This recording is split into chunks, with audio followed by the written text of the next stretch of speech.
see you. Hey, you still All look right, the same. guys. My name is John Jerva. Welcome to the ACTION-FLIX with John Jerva, and I am but a low person on the totem pole today. As I got two legends with me on the podcast, we're going to be talking about the new film Hard Redemption. First, I want to introduce you to the show, Jino Kang, martial artist, action star, filmmaker. Jino, how you doing? Great, thank you. Thank you for having me. Oh, please. This is a pleasure for me. This is like Christmas time when I get to talk to you guys. And then the man sitting next to me needs no introduction, but we're going to give him one anyways because he damn well deserves one. Lou Ferrigno, you know him as Hercules, the Incredible Hulk. He's been countless movies and television shows. Lou, how are you doing today? We're great and happy to be on the show and looking forward to having a nice conversation with you guys. Absolutely. Like I said, such a big fan. Like I said, I can't tell you enough how much both you guys have entertained me throughout the years. So we're talking about Hard Redemption. And then, Gino, I just wanted to say, you sent me the copy of Fist to Fist. You autographed it for me. I still have it, sir. Wow. So Wow. I just wanted to break that out for you. So first of all, let me ask, I'm going to start with you, Gino. So for everybody that's watching and listening here on this episode, Tell us about yourself, how you first got into the martial arts and then transitioned into the filmmaking business. Sure. My father was a grandmaster in Hapkido, and this was back in South Korea. And I remember just being a kid, just waking up, and then all of a sudden I'm in the studio, and then they got these morning black belts working out on the mat, and then I was already all suited up by my uncles, and then we would just pick me up, and then we would just start training. And this was like, it started earliest I can remember is age of 4, and then that never stopped. So martial art is pretty much in my blood, so to speak. And then I got interested in, of course, watching Seven Samurai movies and Kurosawa movies and Bruce Lee, of course, right? All the classics, yes, sir. Yeah, heavily influenced by that. And then right when I was going to college in Marin, they had a terrific film department there. And I said, this is what I would like to do besides martial arts. I know martial arts would be my bread and butter, but I knew that filmmaking is something I would like to do. So I enrolled in the college film department, and then I was there for like 3 years. And we actually literally shot on film, 16 millimeter. And we learned how to edit. We learned how to do the production with the cast and crew, and it was terrific times. So from then on, and I just started making movies. We started with a bunch of little shorts, and then this is our 4th feature now. So pretty happy about that.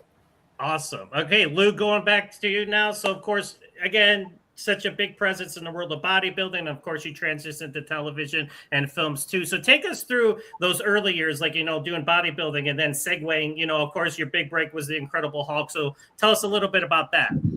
Well, I've been bodybuilding since I was 12 years old. I had ambition to be a bodybuilder champion. And then to make a whole summary, I won Mr. Universe, all the top titles. And I never told anybody I want to be an actor. So when I did the Incredible Hulk TV series, it was my launching pad to learn about acting, because at the time I did what you call pantomime. That means acting without speaking, showing the emotion, because I've never acted before. Then from that point on, I've done over 50 films. And I remember I did a movie called Cage many years ago and how to use the martial arts. And I love that film. I've always been excited about martial arts. I trained Chuck Norris, when it comes to bodybuilding, fitness, all these different martial arts. And the fact that over the years I had a chance to do comedy, drama, action film, everything. That's why I'm excited about the Hard Redemption, because it gives me a chance to work with champion artists like Jino Kang. Everybody in the film are basically true martial art. There's nothing fake about it. It's real street martial art fighting. So Jino incorporated everything. That's why I'm excited about this film, because it's going to show a good side what real fighting is in a true sense. Absolutely. So again, two legends in your prospective careers. Now, Gino, let's talk about a little bit about those. Of course, you got Fist to Fist and a Fist to Fist Weapon of Choice. Two, of course, low budget indie films, but I I hate when I say that because sometimes people hear indie or low budget and they think, oh, it's automatically a bad movie, which I freaking hate. So, but what I respect you guys because what you're able to do with little. Now, of course, Disney, can make movies because they got billions of dollars, but sometimes they don't even get it right. So, what you guys can do with limited means and budget and resources. So, take us through making those movies just real quick and the challenges of doing that and what you were able to accomplish because the fights look phenomenal and the finished product for what you had chef's kiss. Thank you so much for that. I like to think that when I understand the stigma when you say low budget indie film, everyone goes, they're not going to have explosions, they're not going to have car crashes, thousands of bullets. But what I like to stress and emphasize is that you can make the best film as possible within your budget. You know what I mean? If you write your film for $100,000 or $300,000 or $1 million, right? You have to stay within that constrained zone. And I like to think, okay, this is the budget that I have, and I'm going to make the best movie as possible within that zone. And then you got to also have to free yourself, unbridled, so to speak, unconstrained. Just go for it and do whatever you can to make the movie exciting. And of course, tell the best story as possible, right? Because you can do it. You can do it because you don't want to just shoot, okay, this is a martial arts flick, so let's just beat up people and then that's it, right? All pride and ego. No, none of that. Make it entertaining. And that was my goal. So absolutely. So Lou, so again, you mentioned a couple of the films. It's you mentioned Cage, which I'm glad you mentioned. That's one of my personal favorites. You did that with Reb Brown. Of course, you did the sequel. I thought those were awesome, and I love the chemistry between you and Reb too in those movies. So I thought that was that was really phenomenal. So take us through as acting. So of course doing Incredible Hulk, and plus props to you because you're the only Incredible Hulk that didn't have to use CGI. So everybody else that has done it since needs a computer to do it, but you sir were the legit one. So talk about the challenges of doing that, as you were saying, not speaking and trying to convey the acting through your body and through your face and everything. Well, from that point on, I ended up doing stage plays, theater, because showing pantomime with acting without speaking is very difficult. Because the beginning of acting, years ago, pantomime, sometimes you have to imitate animal different movement to convey to the audience because if sometimes it works, it doesn't work. But for me, it was a launching platform for me because I really want to learn the true art of method acting. It has to do with life experiences and everything. So from that point on, I ended up doing theater, stage plays because I wanted to improve my acting ability. And then, even back then, I had the stigma against me because of the speech impediment. He has a hearing situation, so I changed all that.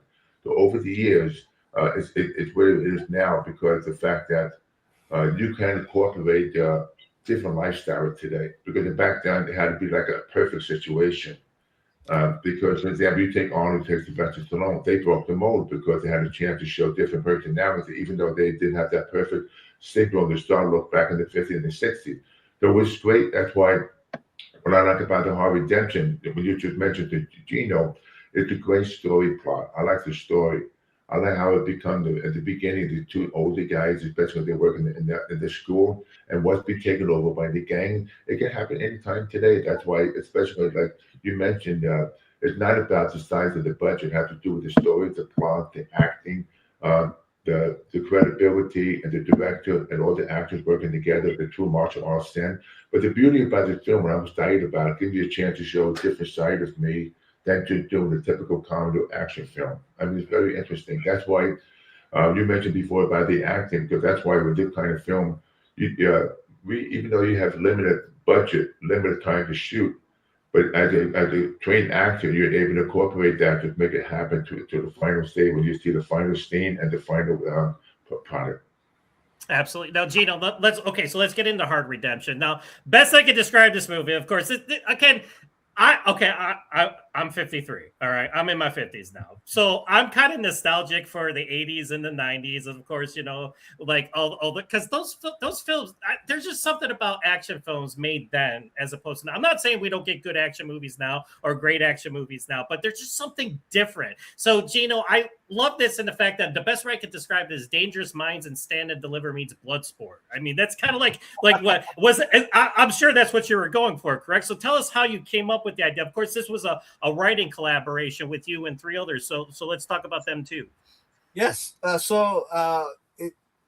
first, we were thinking of what can we shoot, and David and Dustin they came up with the idea of Hard Redemption. And you're right. It was pitched to me as a stand deliver meets Assault on Precinct 13. You know, John Carpenter. Yeah, okay, yeah, right. Yeah. And like what you said, like it's a combination of all that and mixed in together, strategically shoot in one location, and self-contained in that area, when they first approached it, I go, oh, you know what? I really like this idea, and I think we can develop this. And so we collaborated back and forth for many years, actually. It took about a year, right? And then, of course, the pandemic hit, and then we said, oh, everything just crashed, right? Right, yes. And then the time finally came around 2024, and I said, okay, I think we can reach out to Lou Ferrigno, and we can reach out to San Francisco Unified School District, and they were very tough to work with, but we actually got the location, and everything just kind of like fell into place. And then bang, we shot it out in 2025. You know what I mean? So you mentioned the school. Well, of course, this takes place all. So again, you mentioned Assault on Precinct 13. This has a Die Hard vibe to it. You know, it's one location. It's enclosed. Right. You know, you got. Obviously, like I like because like in Die Hard, it's a skyscraper, so there's many layers to go in the building. But same thing in a school, there's many rooms and places that you could go to. So that added to the realism too as well. Right, and we were able to use from top to bottom, so to speak. So Lou had that great fight scene in the basement, right, and it's all red, and it's just that you can see danger happening, and Lou just like took care of that guy with his big fist, big guns, right, Lou? What makes this movie unique? These are 2 older guys. Yes. Like I'm 74. Listen, age is just a number. Age is just a number. Don't mess with the older men. You don't mess with that, because especially, you know, you see people in the 40s, the 50s. You take like Clint Eastwood. You still believe him when you see it as an actor. But the thing is, I'm 74. But you see these 2 older men, they still don't mess with these guys because they still care about the school, about the kids, about the protect their life and property. They still got it. They can still kick ass. That's what stands out in the film. Right, now, and we may actually make fun of that in the movie, right? I was gonna mention that because, like, okay, if I had to nitpick, if one negative aspect I had about the film is you guys needed more screen time together, and of course I know, like, in terms of filming and people's schedules and stuff like that. But I love the scene of you guys walking down the hallway and he's calling you Mr. Miyagi or Miyagi, you know, and then you're like, oh, Karate Kid. He's like, you're like, what is that? Like you're messing around with it. But that dialogue was great. I like that one scene where I'm walking down, the guy comes down, one of the gang members, he goes, shit, he's older than my grandmother. You know, yeah. Well, like I said, age is just a number, right? You guys are keeping yourself in shape. It's all good. So, Lou, let's talk about how you got involved. Talk about how Jino approached you, to do this movie. Well, I first got the trip. I kind of read. I like the idea that back there had to do with knowing that Jino is a grandmaster. But I want to do a film with martial artists where basically it's not really believable. I want something with good style. I like the concept of the story about how this gang takes over the schools. They shut the school down, especially with these 2 of us, the security guards, and trying to protect the school. But it's the idea about the script. I just like the connection have to do with it, especially everyday life. I mean, especially now we're dealing with this world, accounting all these world problems today. You know, the shooting in the school, the killing the kids in the school. But this is very similar. So the message out there, the fact that we have the security to hit Jino and I, that we can still have a standoff showing that we can still protect against gang members. We won't be intimidated by it. We have to take the law out of our own hands. Right, and I also love the fact that, like, because you like your lines in the movie, like, because you're like, like, age has made me so, like, I love cooking now, like that type of stuff. So I love Well, I that love aspect writing. of I your love character as martial art. well. I love fighting. I love to have a chance at my age and still to show that, to still be able to show the self-defense and different fight tactics. Especially Gino, he choreographed the whole film. And I just feel like very comfortable with that and feel safe with that. It's nothing hokey about it. Absolutely. Okay, now Gina, let me ask you this. Okay, so what? Here's one aspect I love about the movie. Because of course you play James Park. You're just this humble teacher. It's like but of course you have a past because we see it at the Right. beginning. And I love how it starts off with the black and white. And you of course you got talk about who was the actor who played yourself as a younger man, because that guy Younger kicks some James. ass. Yeah. He's actually one of my students. I was going to ask you. You put your students in here, right? So you use your I students. do. Yes. The whole gang, they're all my students. Some are BJJ students and some are Hapkido students. And so some of them have actual acting skills and stuff like that. So we included the guys who can talk and who can speak really well, put them as the lead. And then and the fight scene, choreographing all the fight scenes, I wanted to make it brutal as possible to show that it's the time of dangerous times, you know what I mean? And that was what motivated me to get out of the gang. And so that was the whole choreograph, and I wanted to say with minimal dialogue and just say, this is it. This is what you see, this is what you're faced with, and you need to get out. And that was the whole inertia that put the film together. Now, what I also liked was because, like, you got that explosive opening scene, but then it kind of slows for a little bit which is cool, because the movie's like I love it, like, and plus another great thing is, like, old movies, like, it's 90 minutes or like around there, so it's like what you're able to accomplish, because some movies go on way too long and it's just like, okay, it's like 2 hours and 30 minutes. So it's like, you introduce characters, you get to know the students, that you're teaching and everything. But then the last like 40-45 minutes, it's just like, it's like blood sport in the school, which is great. So take us through like how to choreograph these types of fight scenes in relation to the environment that you're in. I wanted to introduce a different style of fighting also, and I wanted to represent all martial artists, not just Hapkido or Jiu-Jitsu. Mm-hmm. And as we audition people, we wanted to get people who are great at Kung Fu, and then we want to get people who are great at Jiu-Jitsu. We want to get people who are mixed martial artists. So we put it all together. And so what you see is it's not just one style of martial art. You're going to see everything, right? And then every single person is unique. They have like one guy with the shinai and with the rapid barbed wire, and then you got a guy with the whip chain, and then you got daggers with double knives. You know what I mean? So everyone is special, and so that's also the stars, right? So you never see that, and so I wanted to put everything different.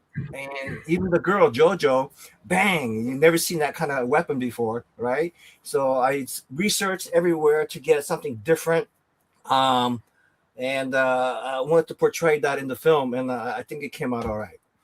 Now, Lou, you play Rico. Of course, you're the security guard, that's unfortunately working the day that this street gang takes over the school. So talk like, and then Gino was just talking about the different styles of martial arts. Now you're a boxer in this movie, so like Gino kind of hinted at it, earlier in the interview, like with the hands and everything. So talk about adapting that type of fighting, in relation to the martial arts that's going on around you. Well, the thing is, I'm not a martial art expert, but the thing is, he incorporated to show how the street fighter could fight martial arts in a professional manner. Yes. I'm saying some of the scene, because I've learned a lot, because especially, street fighting martial arts, but especially that he taught me some techniques that I know how to fight martial arts at the same time fighting for my life. It's interesting when you see the fight scene, that believable shows you the fact that a street fighter, if he trained properly, he can fight with different gang members. That's what I like about the movies, the fact that different sword fighters, like, they expose different things, sword fighters, the chain, the different weapons. It's something that I've always been excited, been fascinated by, especially the different techniques. Like, I get beaten down and get up again. especially for an older guy, especially a security guard. And then the relationship between me and the teacher, Jino Kang, that's nice because especially you could tell that they had that connection, that bond. Absolutely. Now let's talk. Now, of course, there's the big bad, and actually, this is kind of cool. Like you got David Kurzal, who, of course, we all know is the Viking Samurai. He's the big YouTube guy, but also he's been making some, martial arts flicks as of late. So, Gino, talk about bringing him into the fold, because like this is kind of different, like because he's not I don't want to really spoil, but you guys, like there's this build up to this Solomon. Everybody's talking about Solomon, and then at the end, boom, there he is. So let's talk about bringing him in and having him be the main bad guy for your James Park to take on. Right. Yeah. So when we're auditioning for the main villain, Solomon, we auditioned a lot of people. And David introduced me to him, and I saw what he could do. And he was a great kicker, right? Yeah, and great boxer too. Yeah. And so, what's impressive is how same thing with Luke. Luke can attest how having so much mass or weight on you, but you can still move that fast, that quick. Yeah. And David was definitely quick to learn. So let's say we choreographed something. And I met him in LA, and then we did some choreographing, and he was like, bang, bang, bang. He just picked it up right away. And he just knew, like, okay, do this, duck, bam, throw a triple kick. I didn't have to tell him, can you do a triple kick? You know what I mean? I knew he could do it. So that's why I loved about him. He's just like, bam, bam, bam, do it. And I don't have to train people. And it takes years to do a triple kick, right? So... and he was able to do everything that we asked for, and great acting skills, and he really has a presence. You know what I mean? Yeah, when you see him, when you first see him in the auditorium in the dark light, and then bang, he pops up, and you just go, "Whoa, okay, this guy is business, right?" And Yes. that's what I loved about him. So I thought he was great. I love it. And again, the finales. Oh, go ahead. The challenge we didn't have days and days in the fan to practice. We did everything on the spot. At least that because I'm very athletic, I learned that. But everything was done during filming. We didn't have the time and the extra budget to do it way beforehand. So it worked out pretty smoothly. Yes. Yes. I'm glad you just mentioned that, Lou, because like I said, I was going to ask, again, going into with these types of movies, like Gino, this is going back, what you can accomplish with limited resources, limited time, but like the fights you can create. So talk about what's the biggest challenge in creating a martial arts fight on limited time and resources? And that's exactly what you just said. That's the challenge. Right. Right. So let's say the auditorium finale. We only had 2 days in there. So 2 days. Like some movies get like 2 weeks to film a fight. Yes, that's what I wanted. Yeah. But it was costing us $12,000 a day. You know what I mean?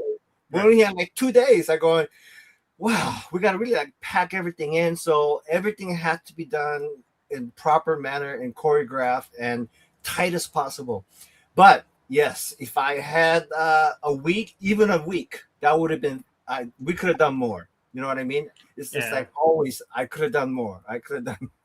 But that's the way it is. I wish I had more money. You know what I mean?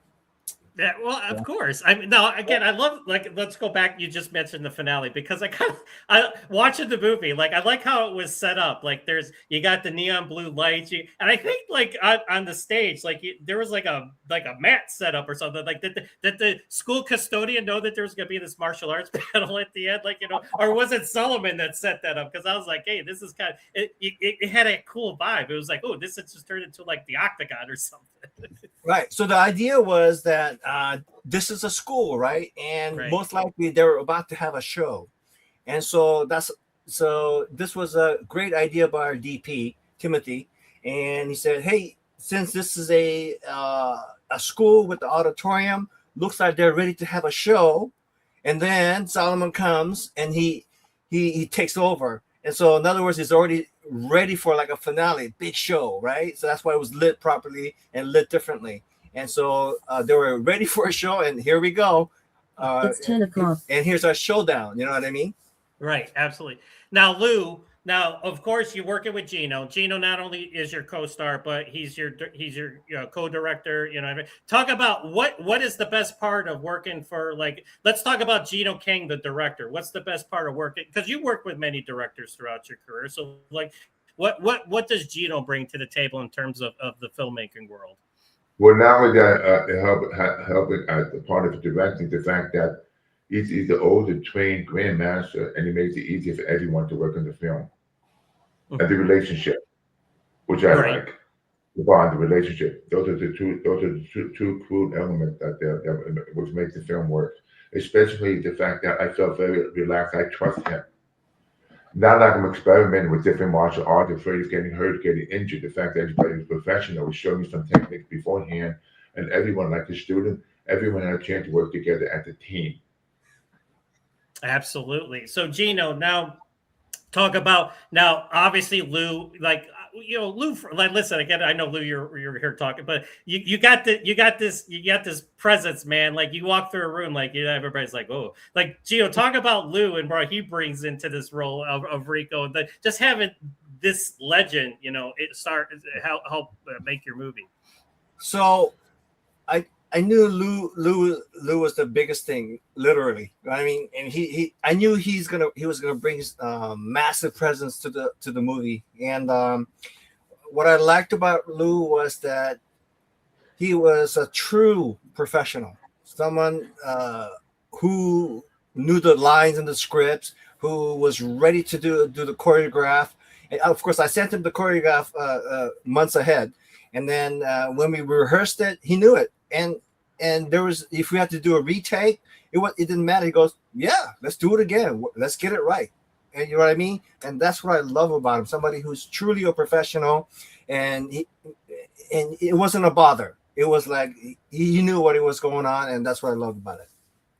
And that's what I, you know, like watching these types of movies, you can tell the care and the love that's put into it, because you get and the passion. So Lou, let's, like, all the decades that you've been training and like doing movies and television, of course, the weightlifting, what keeps you motivated to this day? What keeps you going? It's all about staying hungry, maximizing my personal power every day when I can learn, especially every day to me is a gift of life. And I embrace the aging process. When you get older, there's more to learn. The fact that being the world champion for many years and the shape I am today, I can still make action movies in the 70s, even the 80s, because because of my continuity and the consistency to working out, eating healthy, and training to keep that consistency. And that's why I have the longevity I have today. That's why I'm happy to display it today instead of like 40 some years ago. That's so proud to show that, because things have changed, because now you have actors acting in the 50s doing action from the 60s like Harrison Ford. You can still pull it off like the 82, 83. That's huge, because it gives you a lot of hope and confidence in people that when they get older into fitness, bodybuilding, martial art training, knowing that there's a lot of longevity.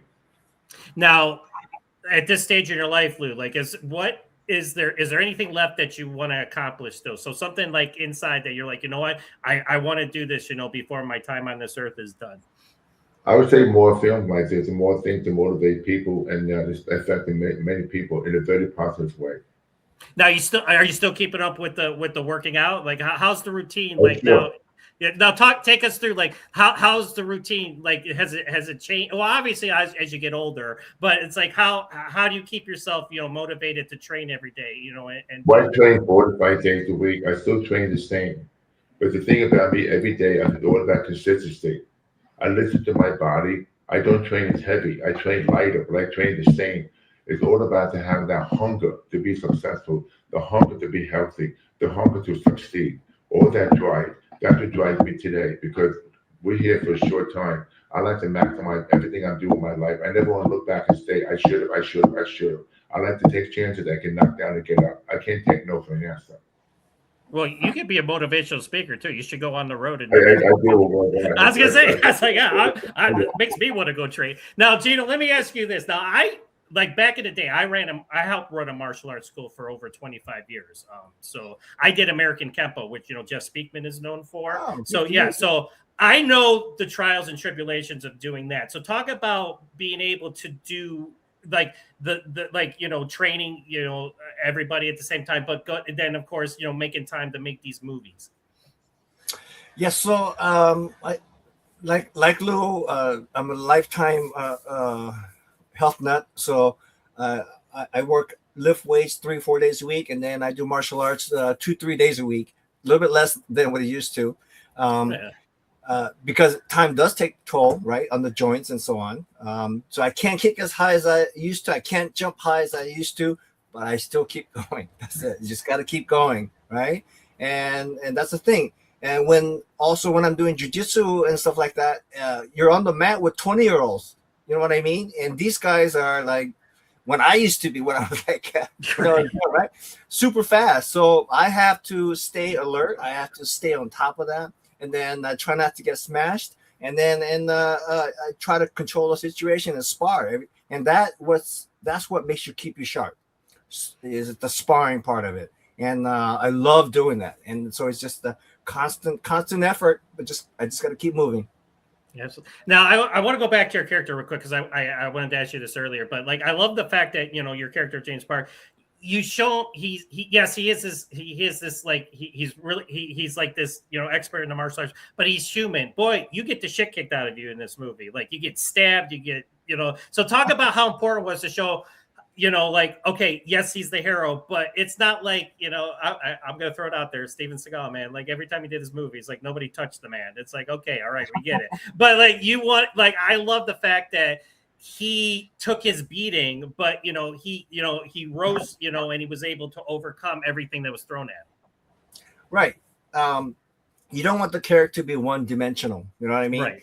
Right. Someone who is somebody who can just he's unstoppable. He can just kick everybody's ass and not get a scratch, right? But that's not real in real life. No Right. way. Yeah, you're gonna get hurt. You're gonna get injured. You're gonna get smashed, and that's the way it is. Even like when I was sparring, I go, "Oh, dang, my left elbow hurts. My ankle hurts." It's because you're in a fight, right? And I wanted to pass that on to the movies. It's the same. You're gonna get injured. You're gonna get hurt, right? And in the end, you think about it, when you're a good guy, you got the team with you, and they're the one that's going to help you rise to the top and help you finish, be the good guy. You know what I mean? Absolutely. So now I want to throw this up here because I had this set up before you guys came up. So I have the poster for now. Okay, so like how cool, like Lou, like look at it, like how cool is it like to see yourself like on a poster for an action movie? Because I've never been on a poster for an action movie. So like how is it like it must be a good feeling to not only A, people want you in the movie, but then B, it's like you're the selling point. Jino obviously too, but Jino, I like how you kind of take a backseat just a little bit in the promotion. You're like, okay, Jino's there, but it's like you're giving respect to Lou. Lou, talk about that. Well, I like the fact that it's a different portrayal of me, because sometimes you see other actors in action film, it's not believable. But this one, I'm kind of proud because you get to see me in a different angle. They'll know that's believable as a character, especially when you see the film. Now, I haven't seen the film. I'm only going by my experience during the filming. But that's why I'm very excited to be part of the production, because I can see that be like a huge cult following. Absolutely. Now, Jino, talk about promotion. So obviously, that it just as important as making the movie itself, because you got to sell it. You got to sell it to distributors. You got to sell it to the fans and everything. So talk about what goes into that. So selling the film and letting people know that we have a great action film. It all starts with the grassroots marketing, and that's what we're doing right now with you, doing the interviews and then getting film reviews, and also people who have previously watched our films. Let's say for a Weapon of Choice and Fist to Fist, it's got over 6 million views in YouTube. You know what I mean? And all the comments in there are like, fantastic movie. They loved it and all that stuff. And so with that, and with the big inclusion of Lou, and I know he's got a huge following too. And so all that combination of everything, and I think it's gonna massive entertainment, and that's what we're looking for. And I think people will love it. That was my goal. So I'm just gonna throw us out here because obviously, like, okay, because again, I'm not gonna give the ending away, but would there be like, would you be like thoughts on a sequel or like revisiting these characters maybe down the road? Listen, I'm just gonna throw it out there. Hospital, because obviously your character's injured at the end of this movie. You go to the hospital and then shit hits the fan again. I'm just throwing it out there. Whoa, that's a great pitch. I like that. So it's like continuation. Right? Yeah, right away, a continuation, right? Because like then you could have Lou and you, like obviously you guys are beating up a little bit, makes it more dramatic, right? Because you guys got your injuries and everything, and you got these guys. Like I said, just throwing it out there. Yeah. Well, first we got to get through this movie though, right? Right. If Lou's into it, yes. We even briefly talked about like, hey, what about Hard Redemption 2 in a shopping mall? Ooh, right? Yeah, so I'm ruminating right now how I can bring that together. So Lou has maybe transferred into the shopping mall. He's the head security there. And then I happen to be shopping with my family, and then bang, or with a bunch of kids on a school field trip. Ooh, right? Oh, that's just bad luck. I'd say like I wouldn't go out in public again, like if that was happening all the time. But that's just good. Yeah. So Lou, let me ask you this: like, what? Okay, so of course, I'm trying to promote this. Like I said, I'm doing my review as we speak. I wanted to watch the movie when I was going to talk to you guys, so I'm going to put it out there. What do you want people to get out of this movie in terms of the action and the drama, and of course, there's a lot of human drama in there too at the same time. The message that anybody out there, men, women, this and that, learn more about self-defense, about protecting yourself, and be more aware of society. That, for example, everyone needs to learn some skill how to defend yourself. Like in a school situation, there's shooting situation, there's people getting stabbed with knife. Something that more to learn more about self-defense. When you see the film, you say to yourself, I should take the martial arts lesson or self-defense lesson to better myself, to defend myself, my family, situation like that. It's important because it can happen anytime, anywhere in the country or high school. I mean, it doesn't have to be guns. It could be with knives and different weapons. It could be gangs. It could be just used in the human fist. Absolutely. Now, Gino, let me ask you the same question. Now, obviously, this for fans of Fist to Fist 2, Weapon of Choice, what, like, in terms of this film, what do you want people to get out of it? Of course, you want people to have fun with it. It's retro action. It's martial arts. It's what we all love about the genre. But what else do you want people to get out of it when they see it? My main thing is about the film is to portray that people can change. Even if you're in a bad situation, you grew up with something bad, and you don't have to stay in that life. You could become somebody else. You can realize your potential. You know what I mean? Change in your life, right? Somebody who could rise to the occasion. And so it's about self-esteem, right? Developing that confidence in people, and that was my main goal. Of course, with entertaining martial arts and action, and I want people to enjoy the film. Absolutely. Now, Lou, do you have anything else going on in the future? Like, do you have anything acting-wise or anything that you want to promote? Well, my horror film called The Hermit is going to premiere in the theaters March 3rd. I play a cannibalistic pig farmer and make beef jerky out of people in the woods. It's a very brutal film. So you can remember one thing, I have a string of film coming out. So I'm reinventing myself. The new version of myself. It's not like back to the Incredible Hulk TV series, The King of Queens. This is the new wheel spinning.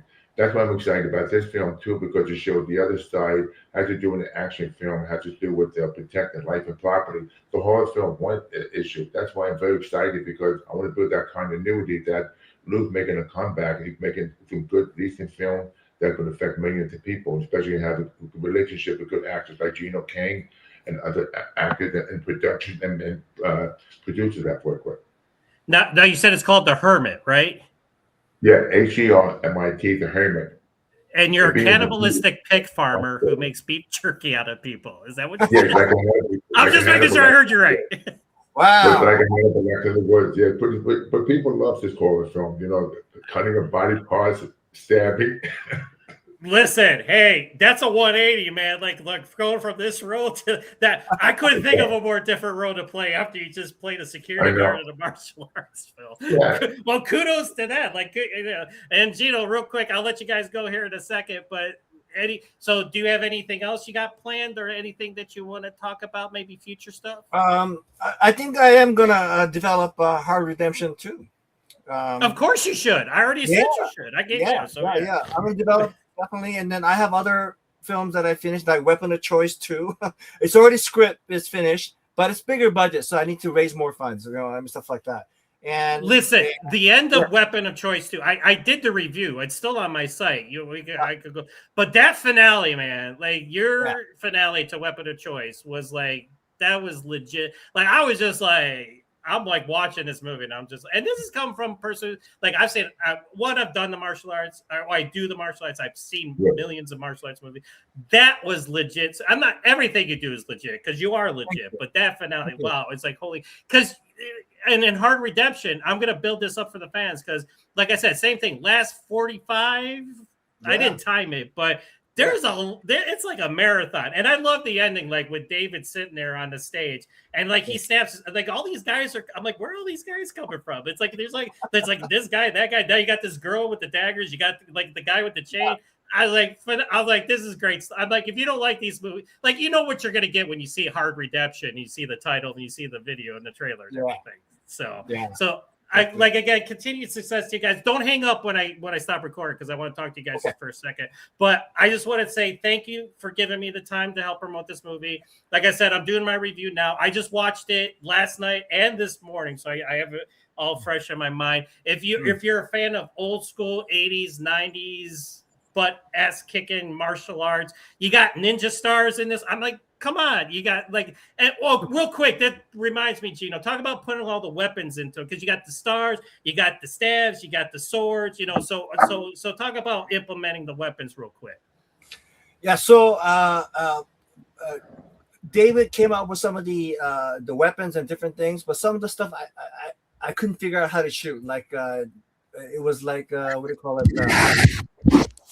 Poisonous acid shooting out. So I couldn't figure out how to do that kind of stuff. So I had to change a few things around. But I wanted every person to have different weapon. So if they didn't have a weapon, they had a specialty, right? So I'm an MMA fighter, right? They do jiu-jitsu, ground rolling, and ground and pound. And then you got the razor whip guy who is just killer with that thing, right? And you know they're legit. It's not a fake movie choreography. The guy is a legit master in that razor whip chain. And so stuff like that. And so I wanted everybody to have a unique weapon in that sense, right? Something to be different and really showcase the martial arts skills. And like the ninja star scene, like that was like you show it from the angle, the star coming at, like that was like, I was like, this is the greatest thing ever. I'm like, and then at the end, like with the chain and everything, and then Lou, you got, so does the Hermit has a release date? Did you say that? Say that again. Yeah, March 3rd, the Hermit. March 3rd. So if you want to see Lou Ferrigno, the Incredible Hulk, as a cannibalistic pig farmer. Did you say pig farmer? I just want to make sure I got that right. I'm going to listen. That's the tagline right there. I'm going to watch it just because it's Lou Ferrigno as a cannibalistic pig farmer. You know, one thing I want to add. One thing I want to add. I was a kid. I was a huge fan of Bruce Lee. I remember to see the movie in a theater called Fist of Fury. It was a small budget, but I loved watching him. I loved the fighting. I loved the story. That's why I feel the same way about Hard Redemption. It's not had to be a $10 million film, $30 million film. It's about the love, the story, the continuity, and the relationship with the actors. That's why I think Hard Redemption will be very successful, in my opinion. Well, listen, I could have said it better myself. And to see a Bruce Lee film on the big screen, like I can only imagine, like, you know, being able to. Of course, I was born in '72, so unfortunately, I wasn't, able to see. But that's just awesome that you're able to take that with you. And like now, transfold to today and like being able to star in a movie like that it's just phenomenal. So kudos to you, Lou. Kudos to you, Jino. Like I said, a fun movie. It's got action, it's got heart, it's got comedy, and like I said, fans are gonna love it. And like I said, I'm gonna do my best to help promote it and like get the word out. So again, continued success to both of you. Thank you guys. And again, don't hang out. I want to say goodbye to you after I hang up. But again, Hard Redemption, it's called. As you can see, over here by Jino, you got David Crystal throwing a kick at Jino on the poster. That's what you get. You get some really cool fight scenes. You get some good violence, and you get stand and deliver too. So what you can't beat it. It's like you got the best of both worlds. All right, so this is John. Go ahead. Yes. Yeah, it'll be released everywhere in May. So it's coming in May. Streaming everywhere in May. Yes. And, so anywhere that's streaming, so it's going to be available for purchase. Okay, yes. There you go. So again, I will throw that into my review too. Do you have an exact date, or is it just May right now? It's just May right now, and then we just signed a deal with Australia and New Zealand. They're going to be streaming over there as well as DVD. They got the DVD rights too, so look for that there. I need the physical media. Like I said, I'm a physical media guy. So I'm going to be looking for the physical media. We'll work on that. Right. Yeah, absolutely. All right. So Lou, Jino, again, thank you so much for joining me. This is John with the Action Fix saying Hard Redemption. If you love old school butt kicking martial arts films, this is for you. So until next time, everybody, remember, be nice until it's time to not be nice. Take it easy, everybody.